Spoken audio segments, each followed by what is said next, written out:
Hello, Maranatha. I'm Deb Larson, head of school. Have you ever been on a vacation to a tropical destination and ordered a fruit plate filled with tasty samples from that region? It's almost as if God Himself harvested the fruit and placed it on the plate just for you.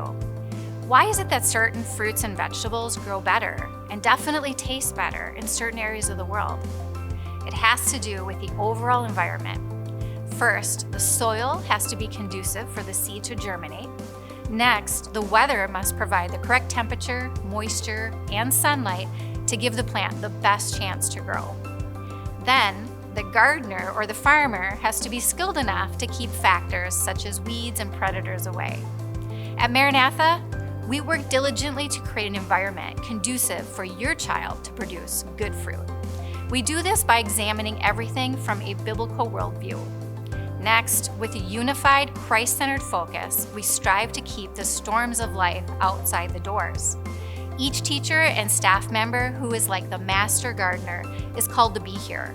This isn't just a job for them, but it's a passion for them to provide for your students the best Christian education possible. When these factors are in place and the seeds are planted, they grow deep roots and produce a fruit that will change the world. As our theme verse this year in Colossians 2:7 states, we are to be rooted and built up in Him, strengthened in the faith, just as we were taught, and overflowing with thankfulness. The entire staff and I are forever thankful to be called here to Maranatha and to provide a rich and nutritious environment for your children to flourish.